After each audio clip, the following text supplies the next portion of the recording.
نبی کریم صلی اللہ تعالی علیہ وسلم کے کچھ صحابہ اللہ کی محبت کے شوق میں حضور کی بارگاہ میں حاضر ہوئے اور انہوں نے آ کے عرض پتہ کیا کیا؟ عرض کرنے لگے یا رسول اللہ صلی اللہ تعالی علیہ وسلم سالوں بیت گئے ہیں سجدے کرتے ہوئے، حضور سالوں بیت گئے ہیں تسبیح پڑھتے ہوئے، سالوں بیت گئے کہتے ہوئے کہ سبحان اللہ وہ پاک ہے، ہمیں سالوں بیت گئے یہ کہتے ہوئے کہ اللہ اکبر وہی سب سے بڑا ہے، سالوں بیت گئے کہتے ہوئے کہ الحمدللہ ساری تعریفیں اللہ کے لیے، سالوں بیت گئے اس کی تسبیح کرتے، تحلیل کرتے، تکبیر کہتے۔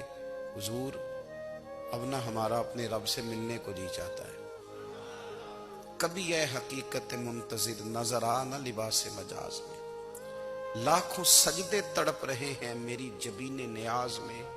اور اقبال کہنے لگے کہ تیرے عشق کی انتہا چاہتا ہوں، تو میری سادگی دیکھ کیا چاہتا ہوں، میرا ذرا سا تو دل ہے مگر شوخ اتنا، میں وہی لن ترانی سنا چاہتا ہوں۔ میرا بھی دل کرتا ہے کہ اللہ میں تجھے کہوں میں تجھے دیکھنا چاہتا ہوں، جس طرح حضرت موسیٰ کلیم علیہ السلام نے کہا تھا، اور تو مجھے کہے کہ لن ترانی تو نہیں دیکھ سکتا، ذرا سا تو دل ہے مگر شوخ اتنا، میں بھی وہی لن ترانی سنا چاہتا ہوں۔ پھر کہنے لگے بھری بزم میں راز کی بات کہہ دی، بڑا بے ادب ہوں سزا چاہتا ہوں۔ دیکھو سب لوگوں کے بیچ ہی میں نے یہ کہہ دیا۔ میرے عزیز صحابہ نہ شوق میں، کتنے سارے لوگ ہیں آپ، کتنی ماشاءاللہ بڑی تعداد میں آپ آئے، ہم بھی کبھی اس شوق میں گئے ہیں کہ ہمارے رب کو دیکھنے کو دل چاہتا ہے، ہمارا جی چاہے وہ کبھی ہمیں ملے، ہم کبھی اس کی زیارت کریں، اس کی بارگاہ کرم میں ہم حاضر ہوں۔ صحابہ نے عرض کیا یا رسول اللہ صلی اللہ تعالی وسلم ہمارا رب کہاں ہے؟ ہمارا نا اپنے رب کو دیکھنے کو جی چاہتا ہے۔ جب صحابہ نے یہ عرض کیا تو اللہ نے قرآن مجید نازل کیا، فرمایا وَإِذَا سَأَلَكَ عِبَادِي عَنِّي فَإِنِّي قَرِيبٌ، محبوب جب میرے بندے آپ کی بارگاہ میں آ کے میرے بارے میں پوچھے نا تو ان سے کہہ دینا میں ان کے قریب ہی ہوں، قریب ہی ہوں۔ دلیل کیا ہے؟ بھائی اذا دان، یہ جب بھی مجھ سے دعا مانگیں گے میں ان کی دعاؤں کو قبول فرماؤں گا، میں ان کے قریب ہوں، میں ان کے قریب ہوں، یہ جب بھی دعا مانگیں گے نا میں قبول کروں گا، میں ان کے قریب ہوں۔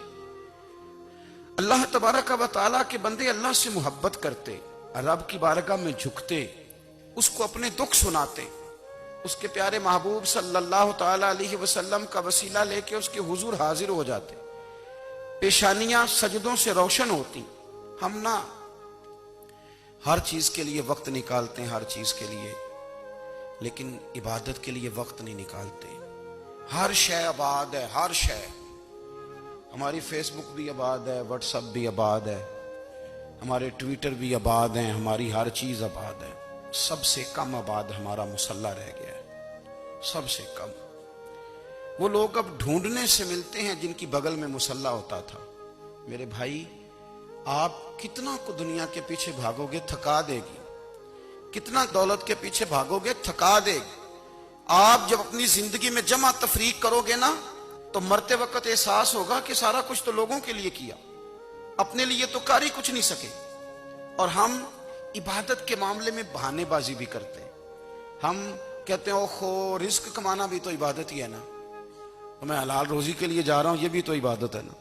میری طرح کے لوگ کہہ دیتے ہیں کہ میں سویرے اٹھ کے مدرسے میں کچھ اسباق دیکھتا ہوں تو یہ بھی تو عبادت ہے، میں بیان کرنے کے لیے مطالعہ کرتا ہوں تو یہ بھی تو عبادت ہے نا، اتنے لمبے سفر کر کے ملک میں دنیا میں گھومتا ہوں تو یہ بھی تو میں عبادت ہی کر رہا ہوں۔ اب اسپیشل نفلوں کے لیے وقت کس طرح نکلے، اسپیشل کر کے تسبیح میں کیسے چلاؤں، میں سارا کچھ ہم بہانے بنا لیتے ہیں نا۔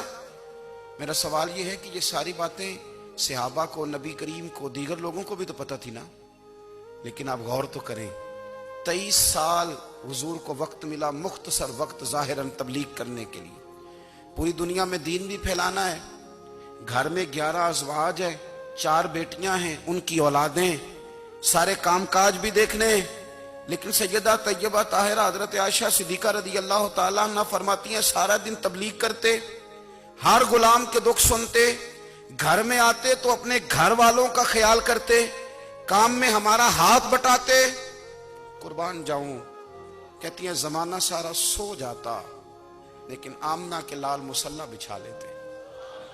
دنیا سو گئی، ساری سب سو گئے، جو خدام تھے، وہ جو غلام تھے، وہ سو گئے۔ صحیح مسلم میں لفظ ملیں گے، سیدہ پاک فرماتی ہیں او میرے نبی کے غلاموں، میں نے یہ رنگ بھی دیکھا ہے کہ حضور نے اتنا کھڑے رہے، اتنا قیام کیا، اتنا قیام کیا کہ مقدس پیروں میں ورم آ گئے، سوج گئے پیر، اتنے بڑے۔ دل پہ ہاتھ رکھ کے نہیں بتا سکتا کہ میرے کبھی نماز میں پیر سوج گئے، کوئی نہیں بتا سکتا۔ بچوں کی روٹی کماتے تھک گئے بات الگ ہے، ہم سیر کرنے گئے تو تھک گئے بات الگ ہے، لیکن عبادت میں یہ بھی تو مسلم شریف ہے نا، یہ بھی تو دین ہے نا، یہ بھی تو حضور کی سنت ہے، یہ بھی تو وہ چیز ہے جو کریم کی آنکھوں کی ٹھنڈک ہے۔ سیدہ فرماتی ہیں پیروں میں ورم آ گئے، اور ساری رات ہی حضور نے نماز پڑھی اور ایک ہی آیت بار بار دہرائی۔ مسجد نبوی میں بلال حبشی نے فجر کی اذان دے دی اور حضور ابھی مصلی پہ تھے، کریم فارغ ہوئے۔ میں نے عرض کی یا رسول اللہ صلی اللہ علیہ وسلم، آپ کے تو صدقے اللہ اگلے پچھلوں کے گناہ معاف کرے گا، تو آپ اتنی آہوزاری کیوں فرماتے ہیں؟ آپ تو شفیع ہیں، آپ تو انبیاء کے امام ہیں۔ تو حضور نے فرمایا عائشہ تم نے گنوایا ہے نا میرے اللہ کی مجھ پر کتنی رحمت ہے، افلا اکون عبدا شکورا، فرمایا اگر اس نے اتنی نعمتیں دی ہیں تو کیا میں اس کا شکر گزار بندہ نہ بنوں؟ میں شکر گزار بندہ نہ بنوں اس کا؟ پھر اگر اتنی نعمتیں اس نے دی ہیں، مجھے اتنا نوازا ہے، تو پھر میں اس کے سامنے سجدے نہ کروں؟